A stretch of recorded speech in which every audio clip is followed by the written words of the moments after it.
You're still on to iBrand Daybreak, and now we talk about something that's trending and it's been on the news for a couple of months, days, let's say years now. Now, have you ever sat in your house scrolling through your phone, social media, and then you come across a picture or a tweet of someone saying, well, Nigeria, it could be, or someone just put up a picture of a winter jacket or something like that, and it happens that a friend of yours, probably someone you just sat with or spoke to a few months ago, has, what's the word now? Japa, like the word will say.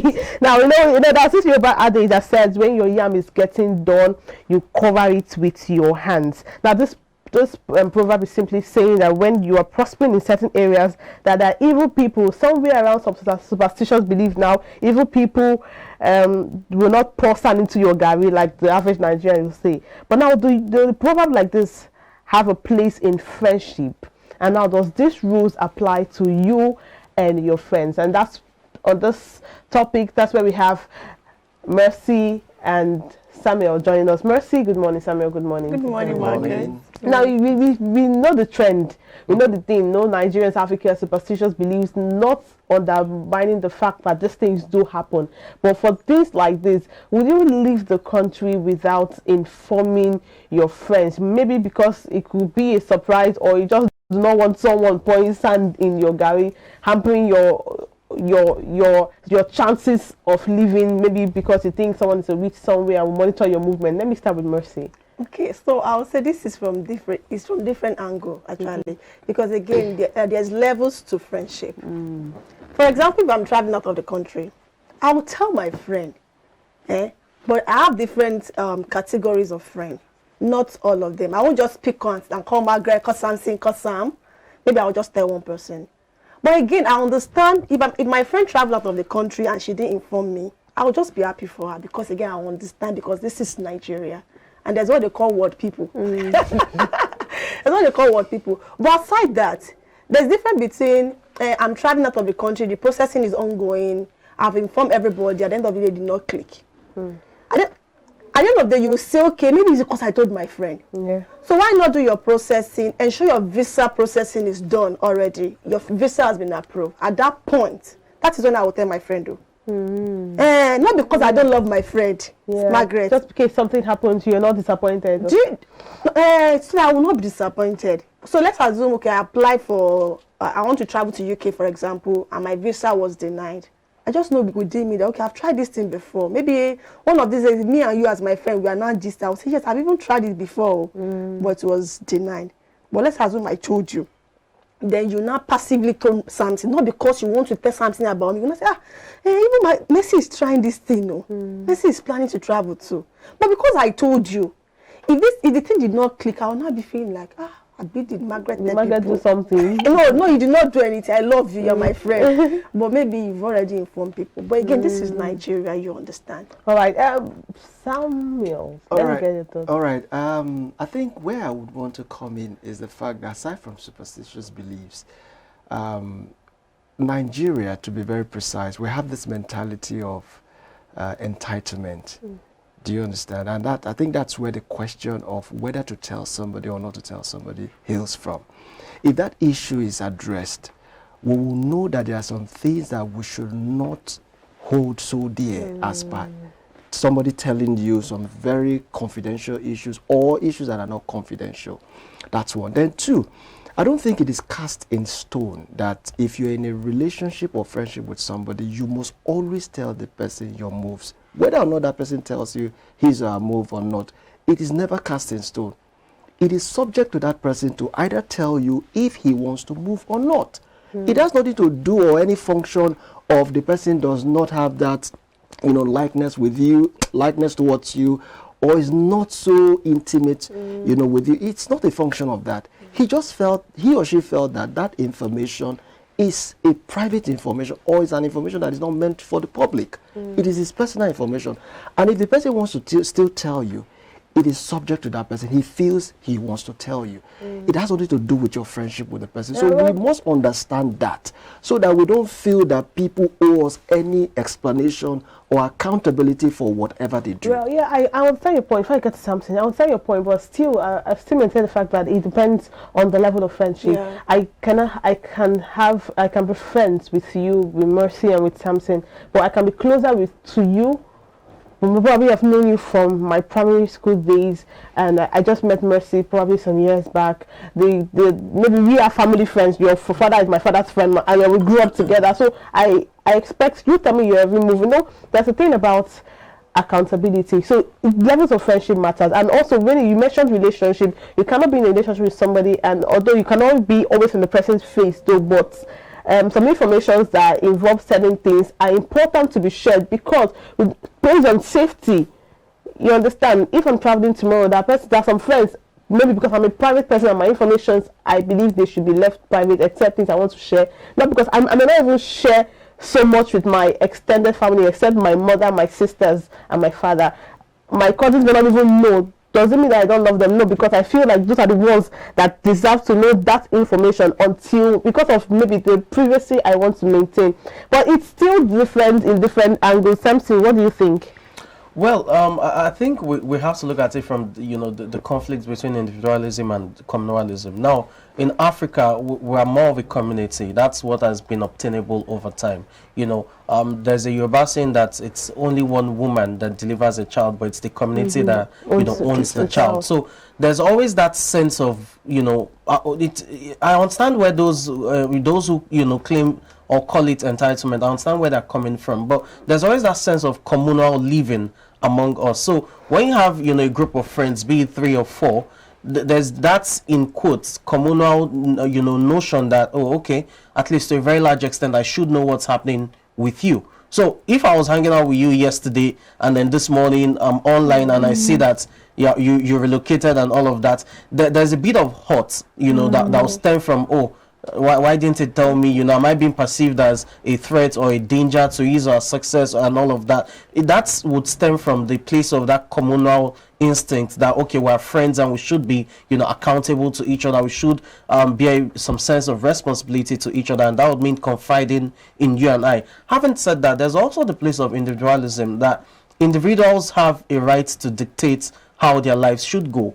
They are not compelled by whatever societal dictates, to conform to whatever societal expectation. So if the society, for example, says, oh, when you want to travel, you owe it to your best friend or your friend to travel, that those who are individualistic, who will tell you, oh, my business is my business, I don't have to even inform, you will be amazed that this issue is controversial to the point wherein some people will travel and not even tell their parents. Exactly. I've heard of those cases. Yeah. So, we need to understand where both sides are coming from. And when I mean both sides, those who feel betrayed, that, oh, they were not informed by, their perceived best friend, who won't hide anything from me. And those who think, what, I'm an individual, I'm an adult, I can't, make decisions on my own, regardless of whatever conspiracy theory you want to drive out. Something, if you are living in Nigeria today, let's assume, where would you like to travel to? The Samson is in Nigeria and he's the choice. Okay, you're traveling to the UK. He doesn't believe in you. Will you inform your best friend or not? Now that's the thing.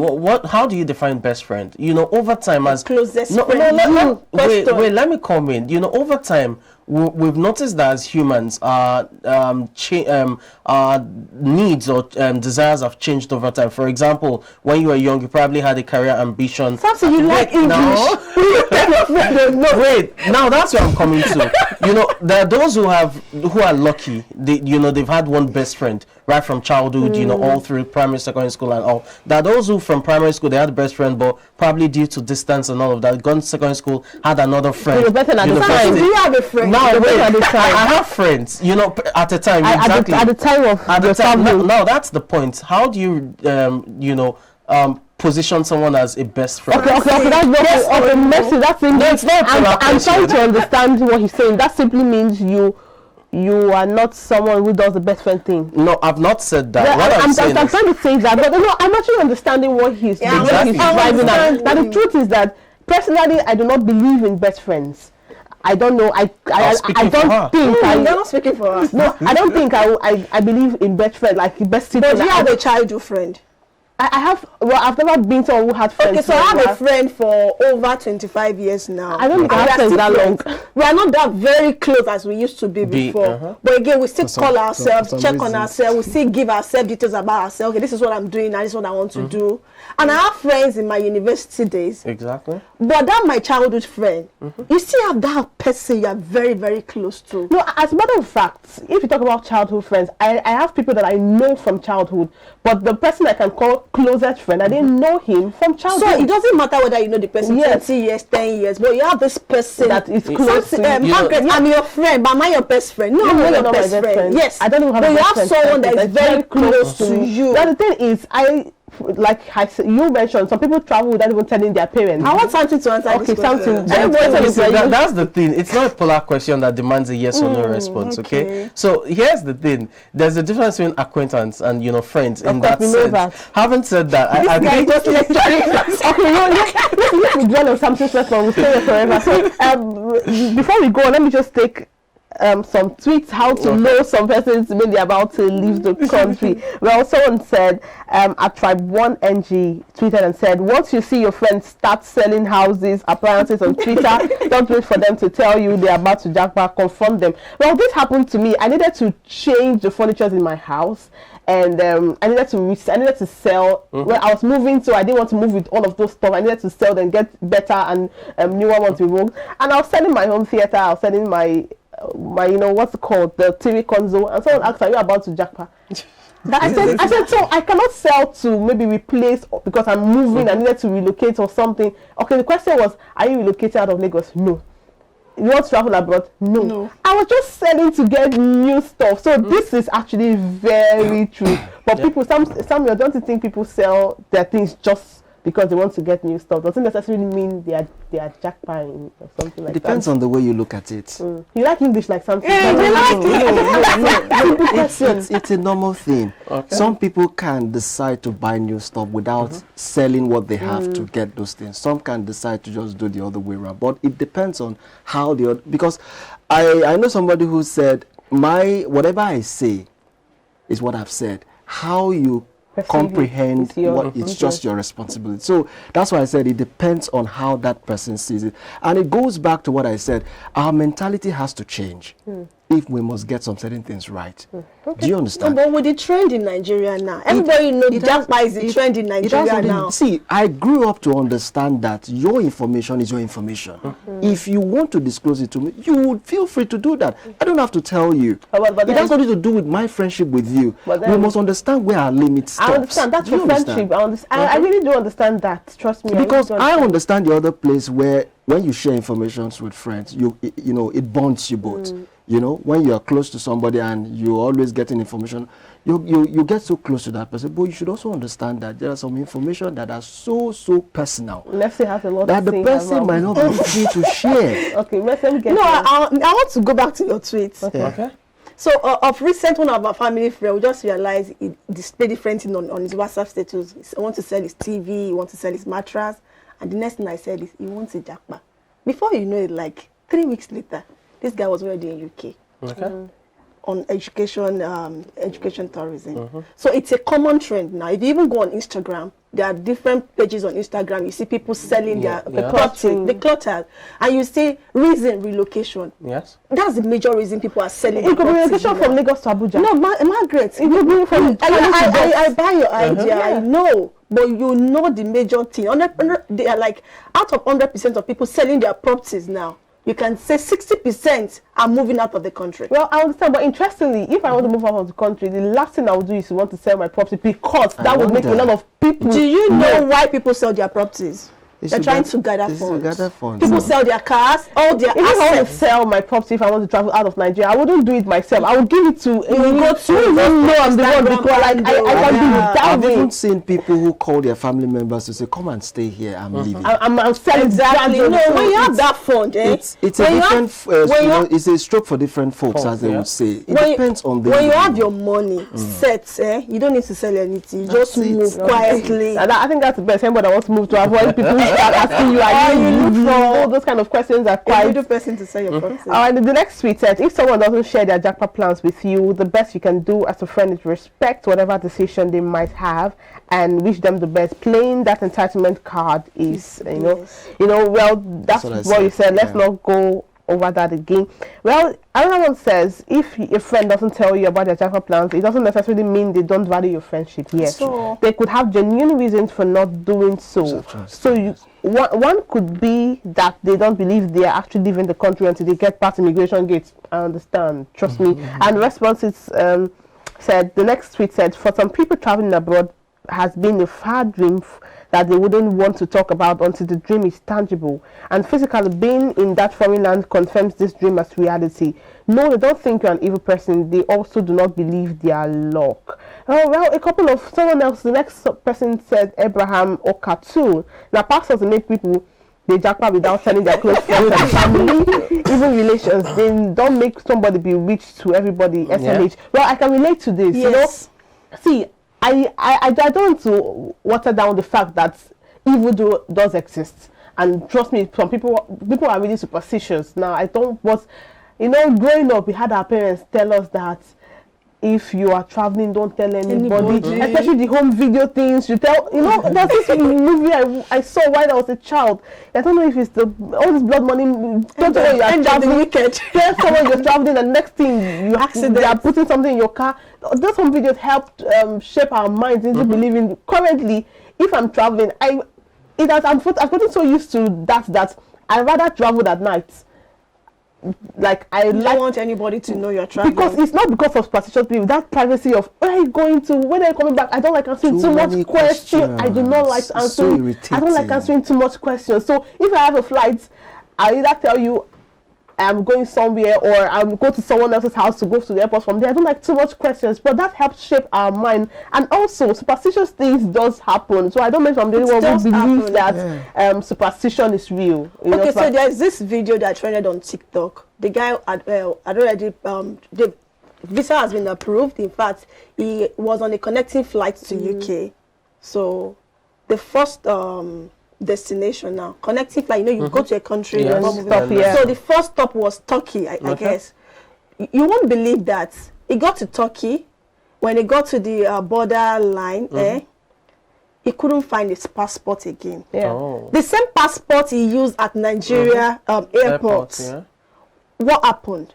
So the woman that posted the video on TikTok was like, see, I want to advise you people, when you are traveling, don't tell anybody. Let them see your pictures on Instagram. Let them see your pictures on Twitter, or get your destination before calling them. Don't inform anybody. But then what's the possibility of them not manipulating you back to Nigeria? That is it. That is it. So, because we are religious people in Nigeria, we should just trust God once you are embarking on any journey or any if there's anything you want to do, just trust God. Believe that God will see me through. But again, there's a place of being careful.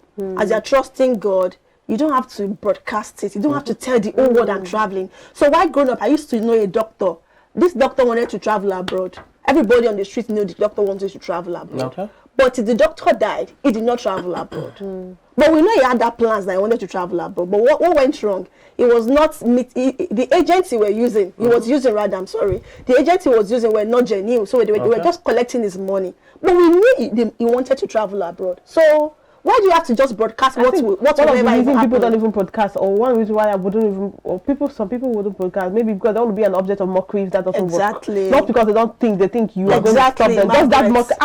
I thought people can be so insensitive. Messi, they're not traveling again. Not because they care about you, just object of mockery. I think that's the reason rather I wouldn't want to broadcast so much things about myself. People get admission, but once their visa will be denied. So what will happen at the end of the day when you've already told the village, everybody in the village that you're traveling? The issue of secrecy when it comes to traveling, again, you can't rely on the fact that it probably stems from some people's religious beliefs beyond conspiracy theories. Now, that those who genuinely tell you that, maybe their pastor or prophet or whatever, or imam told them specifically not to inform anyone. Yeah. We've heard of those things, and they would have instances or good evidences to back those things up. If you go through the scriptures, for those who hold the Judeo-Christian belief, they will talk, the scripture says we battle against principalities and power in high places and all of that. So that those who really hold dear to it, and you have to believe the scriptures if you are a Christian in that sense. So you can't rule out the fact that some people, the reason they won't tell anyone, including their parents, is because their pastors or imam or have told them point blank that you shouldn't tell anyone. In fact, sometimes they go further, saying don't tell anyone born of a woman. In that sense. So so you can't rule that out. Having said that, so you look at the way things are.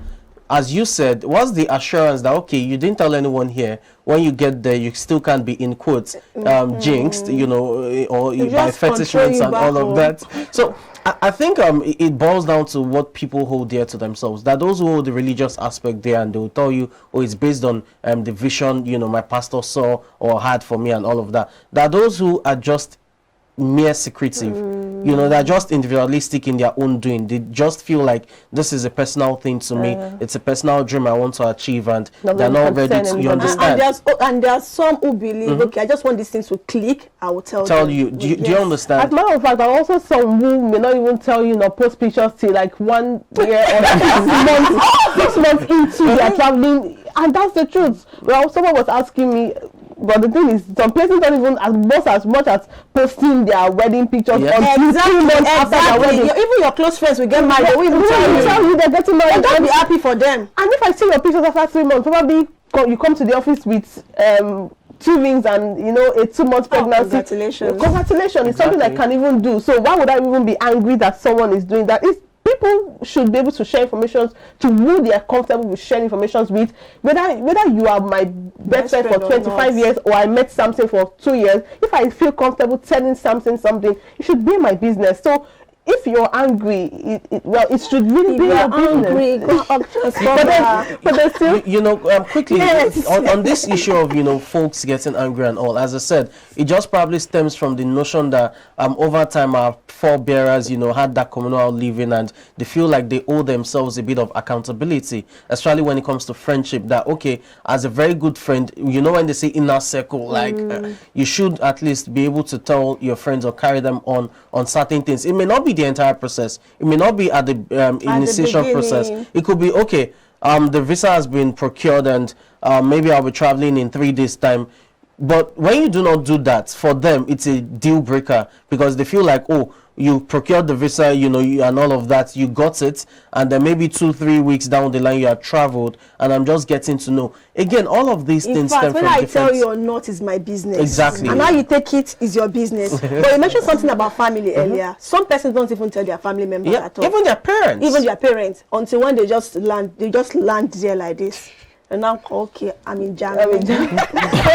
About this issue of for those who work in an office and who are employees now, the issue of for instance, Tunde Touch tweeted and said someone called, not resigned, but in brackets, as flight is about to take off, that he isn't resuming work anymore due to relocation. Japa. What are your thoughts?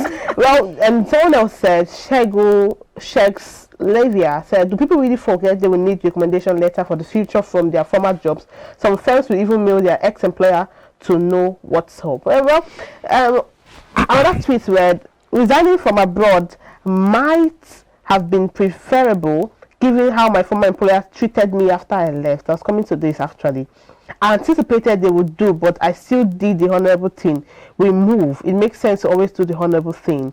And it still said, if someone called from the airport to say that they are no longer resuming work, chances are that they were working for terrible people that do not consider ever getting recommendation for them. I was coming to this actually. Then let me take the last tweet. I can do the same if I work in toxic environments. That's a payback time. They don't deserve my resignation. Chopper law. I think that's it. Chopper law. I'm so sorry. I'm not a Yoruba girl. Probably I should get a Yoruba man somewhere. But anyway, I can't say it by me actually.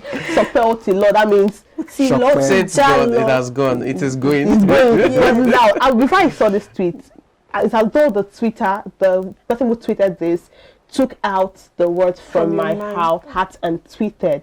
Now the thing is, getting a recommendation is good, but if you work for people who do not give a hoot about you, I do not think, if I want to make that jackpot, how am I sure that they're even going to not be the ones that will be the enemies to my progress? But that's what, because Nigerians, Africans are superstitious people, superstitious beliefs here and there. It's good to, of course, it's good to resign honorably. But if the workspace is so toxic that you can't just wait to leave, before the show, if you remember, before we came on camera, I was telling you that if they work for bad people, I don't see myself working for a good employer, a good organization, and I would do that, whether I need recommendation from them or not, because they were good to me, and I know I love them, they love me. I would want to do what is honorable, so I can always walk into the firm and say hello to them and call them and be okay. But if the environment is toxic, you can't even wait to leave. You just want to leave. Even calling from the airport, some people, he even tried. Some people will even do anything. They'll just block all they'll block everybody, and the next thing you're seeing pictures all around. So I've heard stories of people who travel abroad. They will just send their resignation letter from either UK or US or wherever they are. They'll just send it. But then at the time duration before you leave. So, and I understand the place of toxic work environment. If you are not enjoying your place of work, in fact, you are praying for the next day to come so that you can just disappear. You don't want to see these people again. I've heard of people who just apply for leave, and from there they leave. Apply for leave to leave. Yeah, apply for leave to leave. Is that one even fair? It's fair now. You're entitled to your leave. It's fair, now. Because you would still get your leave bonus. So you'll pay salary for that month. That's the thing. Once you just get that salary, just send resignation letter. Here's what I think. I understand the place of toxicity, within the workplace, and oftentimes people talk about the reaction, but there's an equal and opposite action that birthed that reaction. So if you have employees acting that way, it's simply because they've been treated in certain ways that are not humane. Having said that, I still think that the honorable thing should be done. I don't believe that it's the day you got the visa you travel. Yes, there's always like a month or 2 weeks space and all of that. Sometimes even 2 months in some places. So wait, if you're sorry to cut you. If you once your visa is approved and you have like a month before you travel, if you some office policy, some organization, their policy, you must give us 2 months notice, 1 month notice, 2 weeks notice. 2 weeks, 1 month, yeah. I think 2 weeks is the least. But let's assume 1 month. Yeah, usually. And maybe your visa was approved this month and you have like 2 weeks to travel. What will you do? You forfeit you forfeit your salary. Well, again, there's also. But you're still trying to gather money for your flight. There's also the place of those who probably get half payment for that 2 weeks. It depends on the notice. organization. It depends on the organization. That's what I'm saying. Why not just do the honorable thing? I understand where that reaction is stemming from. It's because of probably months and years of toxic treatment and all of that. I pretty much understand it. But what I'm saying is, if you have like 2 weeks or a month after the visa has been approved to you traveling, you can easily tender your resignation. It doesn't cost a thing. Then it's the same way we say do not stay in an abusive relationship. If the workplace is getting too toxic for you to cope, you have to leave, especially when especially when the visa has been approved. If you were still in Nigeria, you would want to say, okay, let me get a new job first, before I move. But now that the visa has been approved and it's not like you're searching for another job, you're leaving, why not just tender the resignation and leave? Okay, so I know of someone that he was working in Nigeria. Then he in fact, he got scholarship. Okay. Their assistantship. Associate prof. Associate prof. So everything is covered. But what graduate assistant rather. Yes, I said what he was just looking for was his flight fee. Ticket, ticket fee. So what will you want him to do at that point? The professor he was supposed to work with in the US wants him to come immediately. Okay. So what do you want that kind of person to do? Let's assume he's working in a toxic environment. Those cases are quite understandable. Of course, if that is like you cannot forfeit your traveling abroad for that job, especially when the job is not even worth it to start with. In that case, the person is justified really, because it wasn't like that was his making. Yeah, it's an opportunity. It's an opportunity. And a great one. And the thing is, what I always say is, when some employers, when people resign, they're telling why they get angry that people resign. If your employer loves you and wants you to grow, he should be happy that you are moving to a greater height. Now, if it's resignation, relocation is different. But if you are resigning to stay in the same country to get another job, they can also say, okay, what do you want? Can we even We'll pay you more. But then we'll I pay don't you double. even like the fact that employers have to wait for people to resign before they pay them double. If you value that staff, when you see that that staff is working so hard, you should add to that staff Appreciate salary them. and appreciate them. You don't wait for them to resign, then start asking them, okay, What can what can we do for you? Yeah. Can we work? There should be review every now and then to know what your staff, how your staff feel about your work environment. So when the staff is resigning and you are telling them you pay them higher, that simply means you didn't even value them to start with. So because they are going and you know their value, and now they are going and you don't want them to go elsewhere, and it's now no, that doesn't make sense for me. What I think others would take that, but I don't think it makes so much. Personally, I don't think it makes so much sense. But in that scenario, if the man didn't have so much time, he's so toxic. If he has a good boss, he could talk to the boss. The boss will understand. But you know, some employers are really something else to deal with. In that case, there's nothing he can do, because trust me, if your employer really loves you, he or she should be happy that you're attaining greater heights and not hold their heart and lock it with super locks. Let me get Samuel's thoughts. Well, you've just said it all. That's why every employer has a responsibility to take care of their staffs. You don't have to wait until somebody's resigning before you start doing salary review and all that. No, it's the fact. Because when you do that, the motive is already clear. You should have done it earlier if you really appreciated the person's effort. But if you want to wait until the person is resigning, then the motive is not pure. And that person will not even want to look at, even if you're doubling that salary, because he or she is fed up.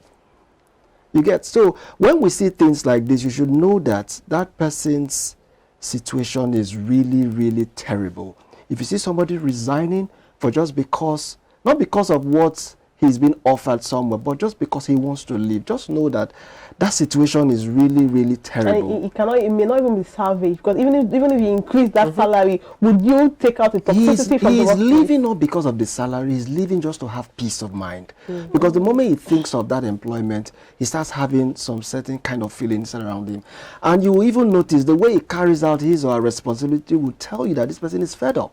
He's just looking for an opportunity to leave. Not because of the salary. I've seen somebody who is actually collecting something very meager when he saw a bigger opportunity. But he said this employer so much appreciates him, to the fact that even when he gets home, the employer calls to know if he's home. Okay, I think, but this That goes a long way. What if the person wants to relocate? I think that's the That's discussion. relocation we're talking Okay, about. relocation is also clear. If you want to relocate, I don't think anybody should say no to that. He's relocating maybe because he feels he wants to have a change of environment, not because that environment he's working is toxic. Well, in this particular case, we have a scenario on ground, and probably the staff is at the airport. That's what we're trying to explain. Staff is at the airport already, and that texts his boss, I am not coming to work. I'm not resuming anymore. No, that's not fair. No, some persons were saying some people do that because Their work the work environment is toxic. Sure. So toxicity in the workplace can make people who are normally logical and fast thinkers them the consequences and say whatever would happen, if it's my salary I want to take, you take. Because some people get to the point they don't even respond to queries anymore. You want to take salary? Exactly. You want to give memo? I know somebody right now who is in the UK. He just traveled 2 weeks. His boss is not even aware that he has traveled. It's on leave. I was asking the person yesterday, how do you get to tell your boss this? I was discussing that with him. I think He said before now his boss hasn't been treating him well. So this is an opportunity now to leave. He's just waiting for the boss to call him. How far? Are you not coming to the office? Then he will now tell the boss, you know what? Whatever you want me to do, I can do it all the way from the UK. Wow. That's just his Listen, Working remotely. That's for those who telecommute. Well, iBrand Daybreak definitely continues in a moment. Please to stay with us. Glad to have you back on iBrand Daybreak. Well, we're still talking about the jackpot trend. If you tell your friends about when you're about to leave the country, in quotes, jackpot, and also employees will do that without informing the employers. And before the break, we talked about some reasons that could happen. One of the prevalent reasons social media users on Twitter gave us if the environment is toxic, and Mercy, Samuel and Samson had their thoughts to share. But now let's see the video of what Mercy mentioned earlier of the traveler who misplaced his passport at the gate, and a woman saying blaming it on the superstitiousness of Africans, in quote, and not having to tell people when they're about to travel. So let's see the video now.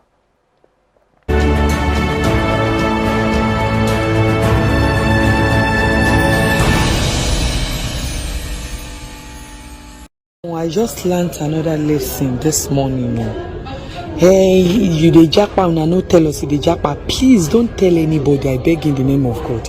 Even if I'm your family, if you feel the need or your spirit don't want you to tell anybody, please don't. You see that plane going, that flight going? I just saw a Nigerian guy now coming from Nigeria. He has been controlled here. And at the point of entry, when boarding started, this man couldn't find his passport. I swear, I just cried. You know, I don't believe in juju, but it's like I'm having a second thought. Let me go and look for him. He has gone back to the security control to see, but I'm sure he didn't leave it there because he has gotten here at the boarding gate. The security has checked. He had his passport with him till he got here. So I don't know what happened, but please, I beg, if I'm your family, no tell me if they travel. Juju is real. Leaving my work to go and check for this guy, you. I swear to God, this is so sad. I saw him when he got there. Someone that was coming from Nigeria and he's going to the US. So why is he going to lose his passport right at the boarding gate? I beg.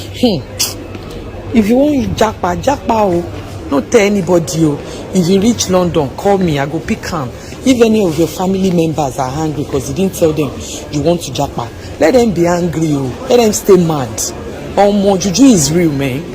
Let me go and meet him. Maybe they were able to find for him. Let me see.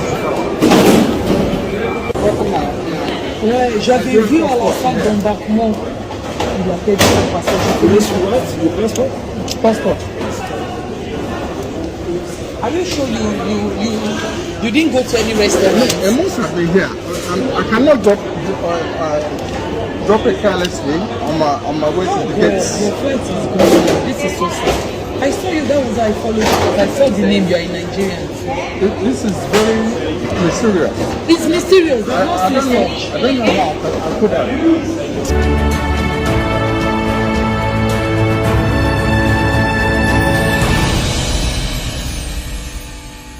Well, you're welcome back. We just saw that video, quite pathetic there, and she said, if you're traveling, do not tell anybody you're coming. I can understand that, but there's still possibilities of the guy misplacing it somewhere. I don't know, or maybe dropping from his jacket or something. But hopefully, I just hope he found it and probably able to reschedule his flight and go another day, because that could be so painful. I can even feel the pain from here. But now let's talk about the area of having to tell your family members if you're about to leave the country or not.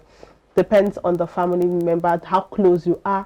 Some fathers are not close to their children, some children are not close to their fathers, and well, would you tell your family members? Well, of course, I don't know how close you are with your family, but personally, family, I see family as my mother, my father, my sisters. That's my family members. So other family members are people that, okay, how are you? If you don't come, I won't be angry. If you are traveling, don't tell me, I don't even care. But if my sister tells me she doesn't tell me she's traveling, I'll be very angry with her. If my dad or my mom does the same, I'll be very angry. But other cousins, well, thank God for you, and I don't need to have so much information about you. So that's for me personally. So what if your sister just wants to surprise you? And I've done that to her. That's because I know it genuinely wants to be a surprise. But I'm going to Port Harcourt. I didn't tell them some days ago, and they saw me at the airport to come and pick me, and that's different. So it could be a case of, okay, you are aware. I understand my family members, so that I can take because it's going to be a surprise. But not telling me because you feel I will hinder your success. No. That would be a problem. Yes. Then talk of family.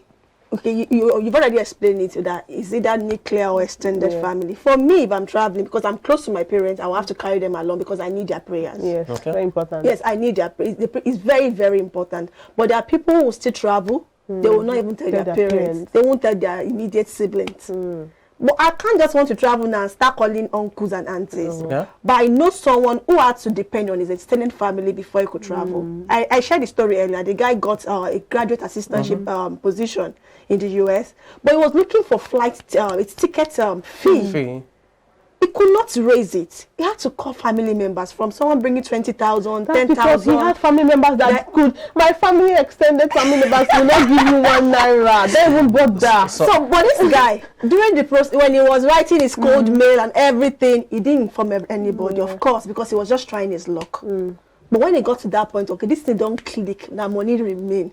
He did not. He does not even have any option. He had to just call people. Please, how much can you raise for me? I got an opportunity, and because he has good family members, and God is with him. God is with him, because they can even raise the money for him, and some village people will just say, "You want to go? You are not going anywhere. Come back to Nigeria." All right, so let me just some thoughts. Okay, for me, I think it's very imperative for you as an individual to always tell your family members. When I mean your family members, your immediate family members, your father, mother, and your siblings, for the sake of safety. For example, we don't pray something happens. What if something happens?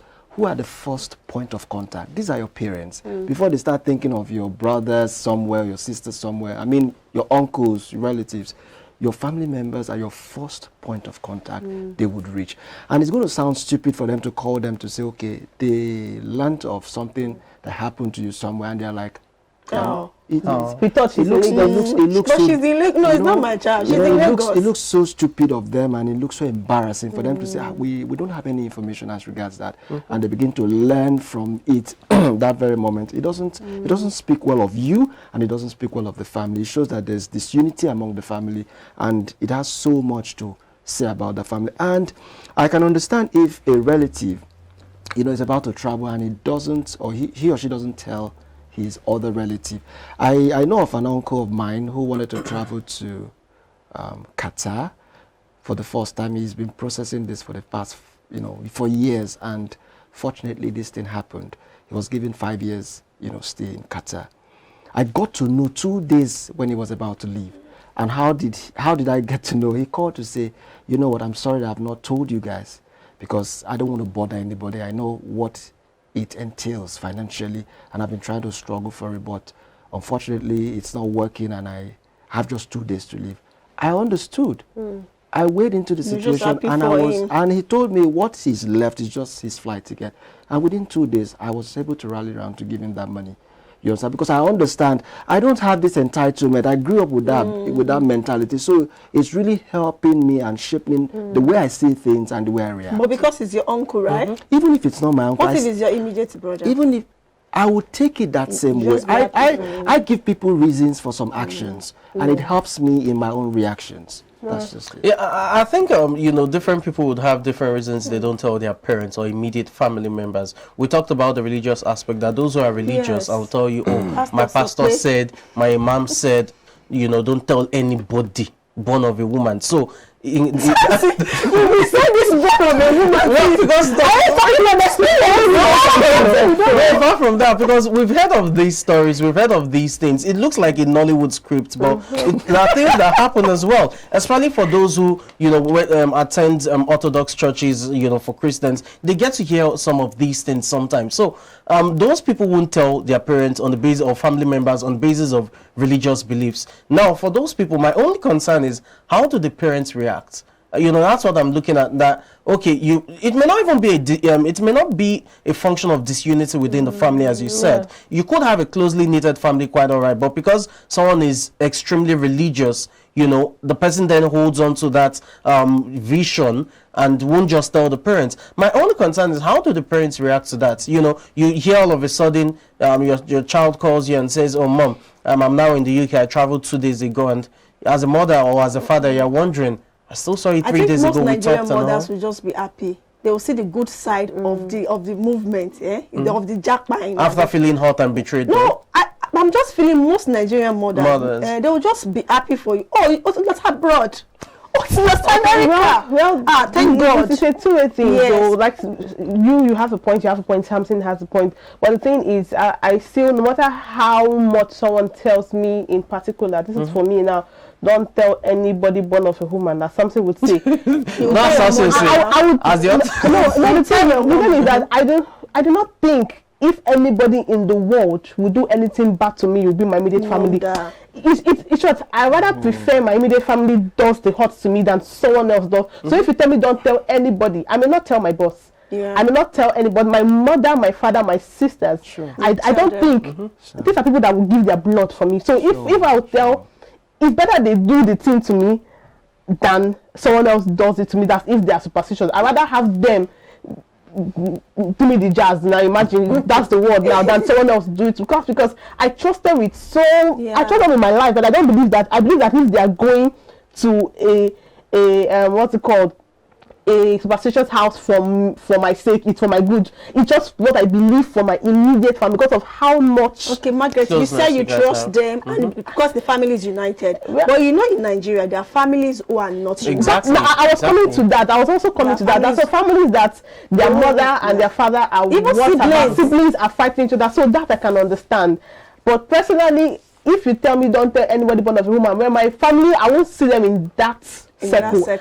I can't live without telling my family. I don't even know how that would happen. I don't know how that would work. I won't breathe. I won't be able to function properly. But as we wrap up, let's just quickly talk about, in 30 seconds, talk about the fact that some employers leave even with toxic environments.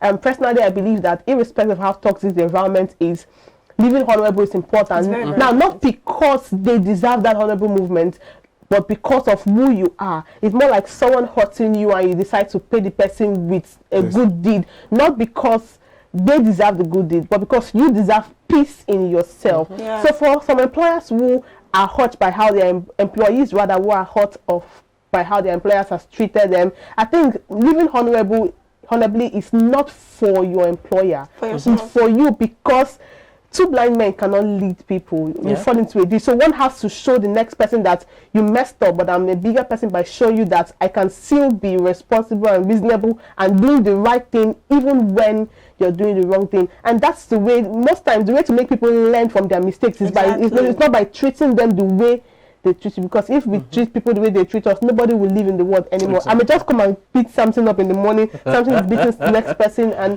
everybody is having a bad blood. Margaret, I buy your idea, but do you think most of these employers even think they are treating their staff badly?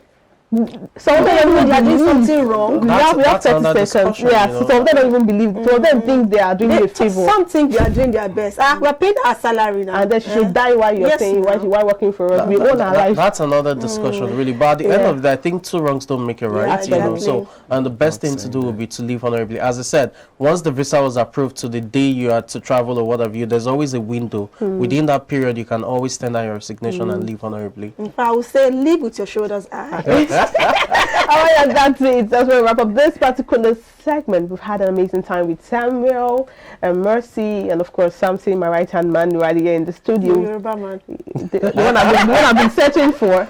All right, now let's go on a short break. We have morning motivation coming up after the break.